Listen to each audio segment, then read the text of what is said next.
अब भारत की तरफ से तुर्की को ऐसी लात पड़ी है जिसे तुर्की सदियों तक नहीं भूलने वाला, क्योंकि तुर्की की कंपनियों को भारत के एक ऐसे प्रोजेक्ट से बाहर निकाला जा चुका है जिससे तुर्की की कंपनियों का लगभग 100 करोड़ से भी अधिक का फायदा होने वाला था। दरअसल पिछले एक हफ्ते से एक खबर खूब चर्चा में थी और वह खबर थी भारत की तरफ से तुर्की के खिलाफ सबसे कड़ी कार्यवाही करने की। और अब भारत की तरफ से तुर्की के खिलाफ यह कदम उठाए जा चुके हैं जिससे तुर्की को एक करारा झटका भारत की तरफ से मिला है। असल में भारत में 5 की संख्या में मोस्ट पावरफुल और हाई कैपेबिलिटी वाले वॉरशिप्स यानी कि युद्ध पोत इंडियन नेवी के लिए बनाने का प्रोजेक्ट शुरू किया जा रहा है, जिस प्रोजेक्ट में तुर्की की एक कंपनी को भी इवॉल्व किया गया था, जिसमें तुर्की और भारत मिलकर इस प्रोजेक्ट पर काम करने वाले थे ताकि तुर्की की लेटेस्ट टेक्नोलॉजी को यूज करके इन वॉरशिप्स को मोस्ट पावरफुल और अन्य देश में इस्तेमाल हो रहे युद्ध पोतों की अपेक्षा एडवांस बनाया जा सके, क्योंकि देखा जाए तो तुर्की डिफेंस हथियारों की टेक्नोलॉजी के मामले में कई देशों से आगे है। लेकिन हाल ही में खबर निकल कर आई कि तुर्की की पाकिस्तान में बढ़ती दखल के कारण भारत की हिंदुस्तान शिपयार्ड लिमिटेड की तरफ से तुर्की की कंपनी को लात मारकर बाहर निकाला जा चुका है। पूरी अपडेट डेट क्या है इस वीडियो में समझते हैं, लेकिन आगे बढ़ने से पहले तुर्की को भारत की डिफेंस में दखल करने से पहले उसको करारा झटका मिल चुका है। उसके लिए वीडियो को एक लाइक करके चैनल को सब्सक्राइब जरूर कर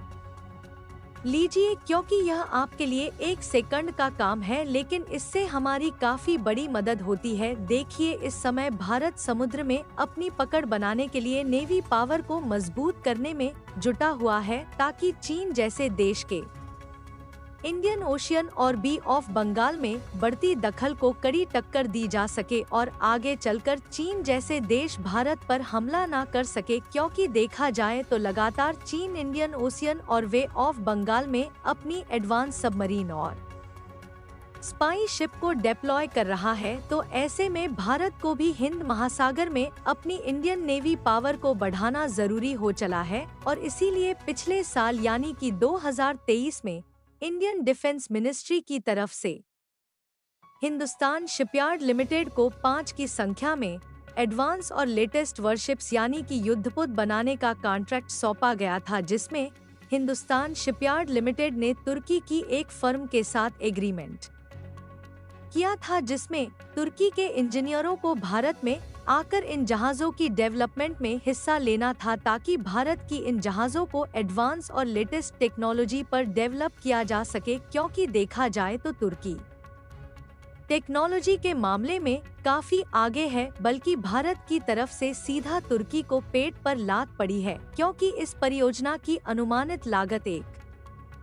5 बिलियन अमेरिकी डॉलर से 2 बिलियन अमेरिकी डॉलर के बीच है। शुरुआत में तुर्की एरोस्पेस इंडस्ट्रीज की एक सहायक कंपनी अनादो शिपयार्ड से टेक्नोलॉजी ट्रांसफर की परिकल्पना की गई थी, जिसके लिए पिछले साल हिंदुस्तान शिपयार्ड लिमिटेड और तुर्की की इस कंपनी के बीच टेक्नोलॉजी ट्रांसफर करने के लिए एग्रीमेंट की गया था। लेकिन अब तुर्की को इस परियोजना से बाहर निकालने के बाद भारत की हिंदुस्तान शिपयार्ड लिमिटेड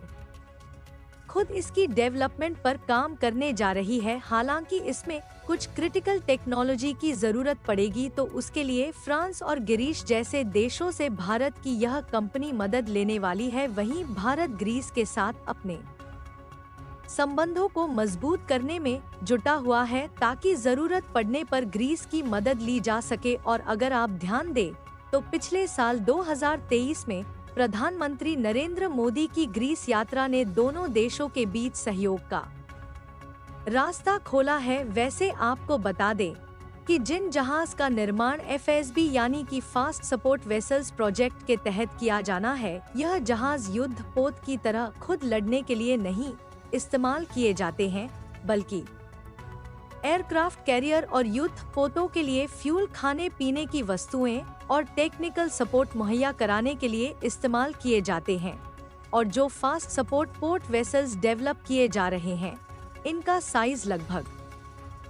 230 मीटर लंबा है और इनका वजन लगभग 45,000 टन के आसपास है, यानी कि इनका आकार लगभग एक एयरक्राफ्ट कैरियर के आसपास ही है। लेकिन इन जहाजों का काम है एयरक्राफ्ट कैरियर के लिए सपोर्ट मुहैया कराना, क्योंकि देखा जाए तो दुनिया के सभी देशों को लेकर कुल 41 एयरक्राफ्ट कैरियर है और इस समय केवल भारत के पास 2 की संख्या में INS एयरक्राफ्ट कैरियर मौजूद है, जो कि काफी पावरफुल और एडवांस है। और भारत के पास जो पावरफुल और एडवांस IS एयरक्राफ्ट कैरियर है लगभग एक छोटे शहर के आकार के होते हैं, जिनमें खाने पीने, नहाने और सोने के साथ साथ खेलने और कूदने की सुविधा भी होती है, यानी कि एक एयरक्राफ्ट कैरियर में लगभग वह सभी सुविधाएं होती हैं जो किसी एक छोटे शहर में होती है। और एक एयरक्राफ्ट कैरियर में लगभग 50 से भी अधिक लड़ाकू विमान यानी कि फाइटर जेट होते हैं और यह एयरक्राफ्ट कई प्रकार के एयर डिफेंस सिस्टम और पावरफुल हथियारों से लैस होता है। इस समय आप अपने मोबाइल फोन की स्क्रीन पर जो विशाल जहाज देख रहे हैं, यही है भारत का INS एयरक्राफ्ट कैरियर। तो ऐसे में एयरक्राफ्ट कैरियर के लिए हथियारों से लेकर खाने पीने की वस्तुएं और एयरक्राफ्ट कैरियर में इस्तेमाल होने वाले फ्यूल की सप्लाई करने के लिए इन्हीं फास्ट सपोर्ट वेसल्स यानी कि जहाज बेड़ों की जरूरत पड़ती है, क्योंकि मान लीजिए अगर युद्ध शुरू हो गया तो ऐसे में एयरक्राफ्ट कैरियर कई महीना या कई सालों तक समुद्र में ही रहते हैं और एक एयरक्राफ्ट कैरियर में लगभग 100 से अधिक तो पायलट ही होते हैं। तो ऐसे में इनको सभी सुविधाएं और हथियारों की सप्लाई के साथ साथ फ्यूल की सप्लाई करने के लिए जो भारत में 5 की संख्या में जहाजी बेड़े बनाए जा रहे हैं, इन्हीं का इस्तेमाल किया जाएगा। हालांकि देखा जाए तो यह जहाजी बेड़े एक प्रकार के युद्ध पोत होते हैं, लेकिन इसका इस्तेमाल डायरेक्टली युद्ध में नहीं किया जाता, बल्कि यह हथियारों की सप्लाई करने के लिए ही मुख्य तौर पर इस्तेमाल किए जाते हैं। फिर भी किसी भी युद्ध में इनका बहुत बड़ा योगदान होता है। इनके बिना किसी भी युद्ध में हथियारों की सप्लाई कर पाना असंभव है। बाकी आपको क्या लगता है कि इन 5 युद्ध पोतों को बनाने में दूसरे देश की टेक्नोलॉजी की मदद लेनी पड़ेगी या फिर भारत खुद पूरी तरह से स्वदेशी तौर पर डेवलप कर पाएगा? अपनी राय कमेंट में जरूर बताएं और इस वीडियो को एक लाइक करके अपने मित्रों तक शेयर करें